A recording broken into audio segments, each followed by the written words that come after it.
안녕하세요. 기도학교 여러분, 진심으로 여러분을 사랑하고 환영합니다. 제 영상 들어오신 분들을 제가 뭐라고 다 감사의 말씀을 드려야 할지 모르겠어요.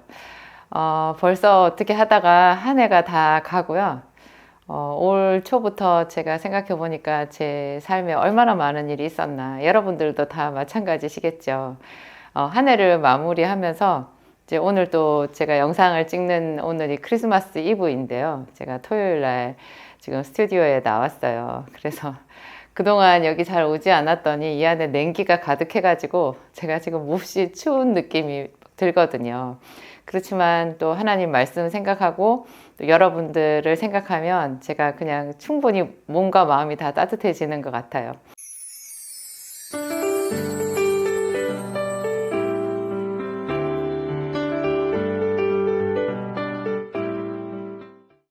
이 한 해를 마무리하면서 어떤 말씀을 더 마음에 품어야 되나 생각하다가 제가 아주 오래전에 제가 좋아했던 그 어떤 언니한테 들었던 간증 말씀이 생각났어요.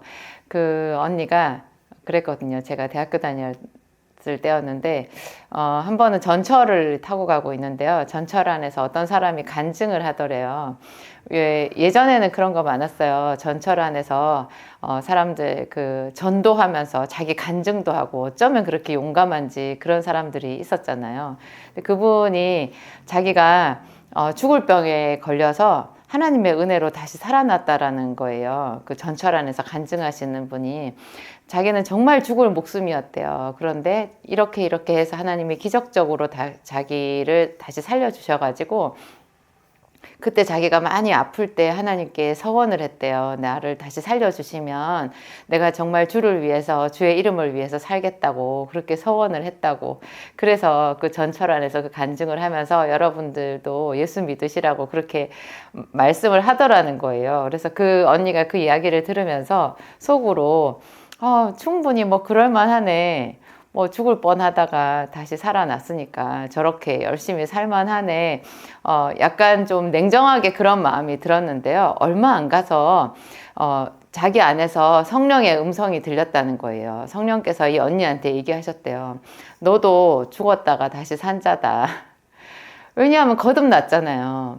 우리가 예수를 믿는 순간에 우리가 새 생명을 얻었잖아요. 그 충격은 그 방향의 어떤 극적인 전환은 뭐 사람이 죽었다가 다시 살아나는 것 그 말이 하나도 과장이 아니고 그대로거든요. 우리 다 그렇게 예수 믿게 됐어요. 그렇게 되었다면 이제 다시는 죄를 위하여 살지 않고 예수 그리스도 안에서 그 주님 주신 사명을 위하여 살겠다라는 그런 마음을 먹은 것이 그리스도인이잖아요. 우리가 세례를 받는 것이 그렇거든요. 물에 들어갔다가 나오는 것이요. 죽음을 체험하는 거예요. 나의 옛사람이 죽고 그리스도 안에서 내가 성령으로 새 것이 되었다라는 것을 의식으로 표현하는 것이 물 세례거든요. 그래서 순복음교회에서는 물을 좀 뿌리는 정도로 세례를 하지 않고 그 의미를 더 깊이 하려고 침례라는 걸 받잖아요. 침례 교회라는 데도 있는데 어떤 형식이든지 의미는 그래요. 그게 우리가 물에 완전히 들어갔다가 나오면서 그리스도와 함께 장사되고 또 그리스도가 다시 부활하는 것처럼 이렇게 다시 거듭나서 새 생명을 얻게 되는 거죠. 그래서 나의 옛사람은 죽고 그리스도 안에서 새 사람이 되어서 이제 그리스도인으로 의의 병기로 자기 자신을 드리는 거예요. 그 말씀이 제가 좋아하는 말씀 로마서 6장에 나와 있는데요. 로마서 6장에는 죄에 대하여 우리가 죽었다. 그런데 우리가 어찌 다시 죄를 지으리요? 어찌 다시 우리 육신의 소욕을 위하여서 살리요? 자기 생활에 얽매이리요? 뭐 이런 취지의 말씀들이 쭉 나오는데요. 이렇게 나와요. 13절에 보면 또한 너희 지체를 불의의 병기로 불의의 무기로 죄에게 드리지 말고 너희 자신을 오직 죽은 자 가운데서 산 자같이 다시 산 자같이 하나님께 드리며 너희 지체를 의의 병기로 의의 무기로 하나님께 드리라. 그러면 죄가 너희를 주장하지 못하리니 이는 너희가 죄 아래 있지 아니하고 은혜 아래 있음이니라. 이런 말씀이 있어요. 그 언니가 그 얘기를 할 때 저도 내심 굉장히 충격을 받았거든요. 아, 그렇구나. 나도 예수 안에서 새 생명을 얻은 사람이구나. 그래서 이 세상 사람과 같이 살면 안 되는구나. 정말 나를 구별해서 온전히 하나님 말씀 안에 그리스도인으로 더 자신을 드리면서 그렇게 살아야 되는구나. 그런 생각을 했었는데요. 이번에 제가 이 말씀이 여러분들에게 드릴 말씀으로 감동으로 오더라고요. 여러분들에게 드리기 이전에 이미 저에게 굉장히 감동이 왔어요. 제가 또 이번에 암 선고를 받고 어쨌든 그 암 선고를 받는 그 순간에 모든 사람들이 그렇거든요. 아, 나 이제 죽나? 죽음이 바로 내 코앞에 있구나 하는 어떤 죽음의 체험을 해요. 심정적으로. 정말로 죽음으로 갈 수도 있으니까. 그러면서 그 뒤에 이제 1년의 치료 과정을 거치잖아요. 저 이제 유방암 수술 받았고, 그 수술을 받는 것도 죽음을 체험하는 거더라고요. 그게 수술이 절대 쉽지 않아요. 그리고 그 회복되는 기간에 제가 매일매일 일기를 써놓았는데요. 제가 어제 그것을 펼쳐서 읽어보니까 새삼스럽더라고요. 내가 이랬었구나. 그 밤이 그렇게 길었었구나. 아, 그때 내가 그 깊은 골짜기 속에서 주의 이름을 불렀었구나. 그런 생각이 드는 거예요.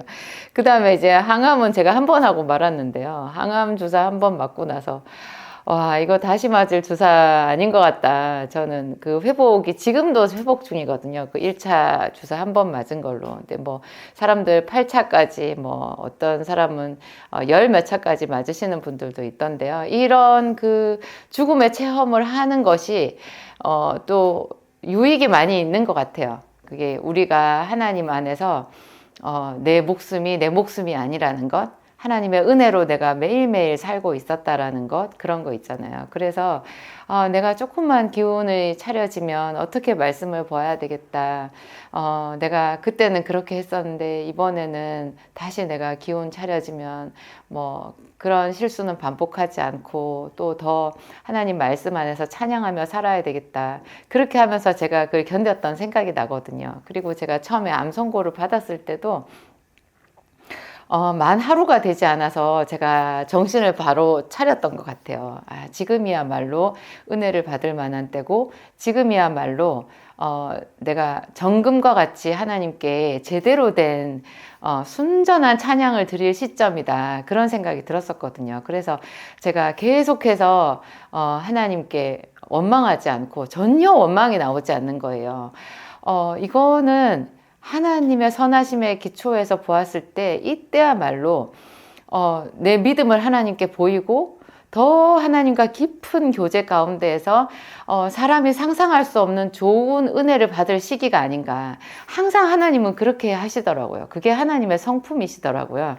마귀가 물론 우리를 공격해서 이런 어떤 죽음의 위기가 올 수도 있고 또 큰 실패나 어떤 수렁이 올 수도 있는데요. 그게 마귀의 계략일 수 있는데요. 그 속에서 우리가 어떻게 하느냐에 따라서 우리가 성경에 나오는 그 많은 믿음의 사람들 같이 그렇게 어떤 믿음의 선택을 하잖아요. 그 사도 바울이 신라와 함께 빌립보 감옥에 갇혔을 때 얼마나 맞은 자리가 아팠을 것이며 억울했을 것이며 그 감옥이 캄캄했을 것이며 그랬잖아요. 근데 거기서 처음에 기도를 했을 거거든요. 기도하고 찬양함에 이렇게 나와요. 처음부터 찬양 안 나와요.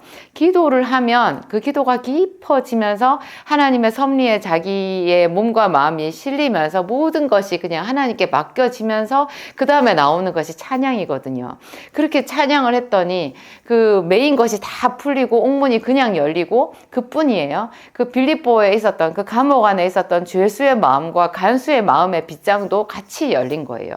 그래서 빌립보 교회를 세울 제대로 된 영적인 문이 열려버렸거든요. 그래서 지금 2000년이 지난 지금까지도 그 바울의 선교 사역의 가장 큰 역사 중에 하나가 그 빌립보 감옥의 이야기일 거예요. 얼마나 많은 그 믿음의 자취를 좇는 우리들에게 도전을 주고 하나님의 섭리에 대해서 생각하게 하고 하나님께 영광 돌리게 하는 그런 결정적인 장면이 됐잖아요.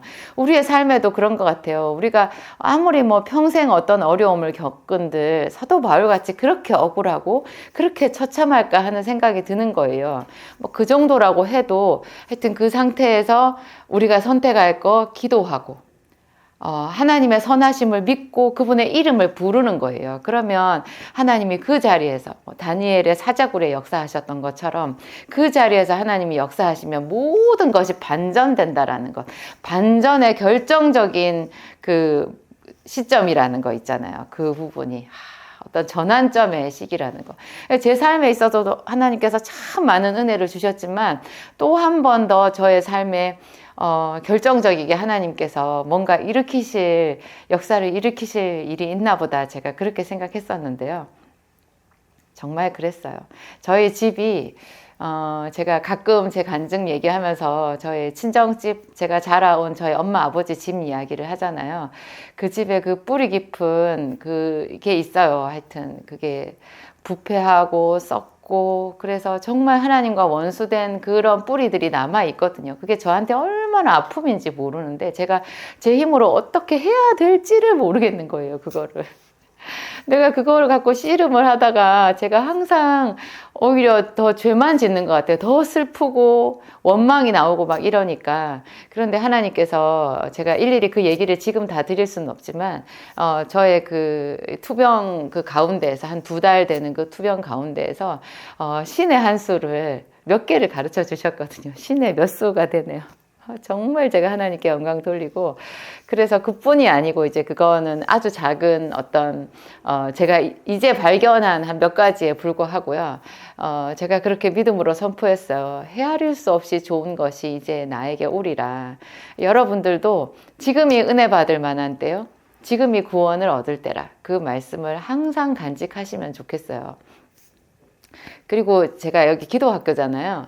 여러분들 그 기도에 대해서 제가 꽤 많은 강의를 했었는데 제가 이제 내년 1월부터 이제 며칠 안 남았지만 1월부터 그 기도학교 강의를 정말 1강부터 다시 제 책에도 나와 있잖아요. 그 두란노 출판사에서 내준 제 책에도 이제 1강부터 쭉 나와 있는데 제가 그 책에 나와 있는 1강부터 이야기를 좀 더 보완하고 업그레이드를 해서 새로운 버전으로 다시 시작해 볼까 그런 생각도 하고 있어요. 그 얘기를 지금 또 드리면서 제가 여러분들에게 한 가지 꼭 당부드리고 싶은 것 이미 잘하고 계신 분들도 뭐 충분히 많으시겠지만 여러분 하나님께 기도를 할 때 그 기도하는 시간을요 정말 구별해서 드리세요. 구별해서.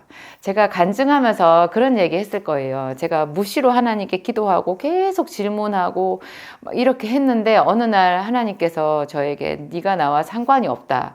그런 얘기를 하셔서 제가 굉장히 깜짝 놀랐었고 보면 맞는 거예요. 그 당시에 제가 그렇게 절망적이었고 슬픔이 가득했고 짜증이 많았었거든요.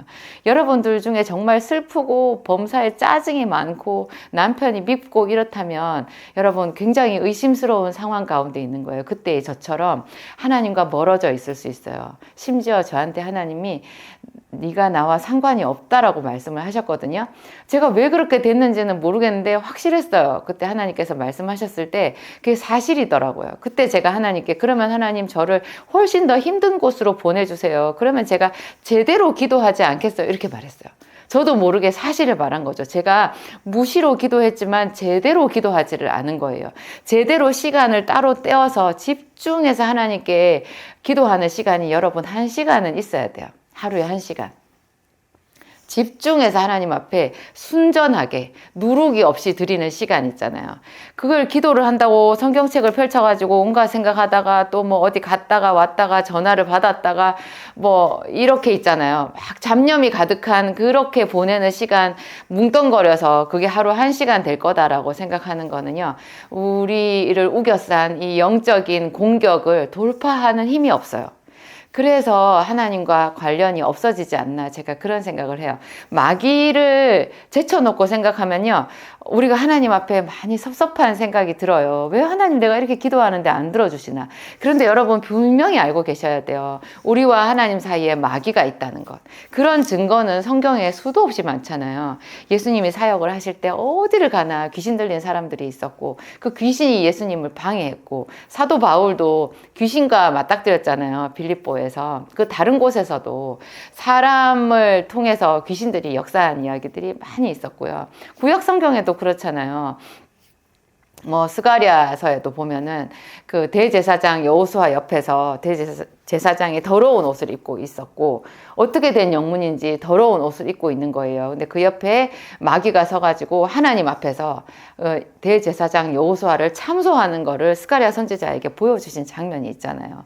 이런 것들을 우리한테 대입을 하면 그냥 이해가 되는 거예요.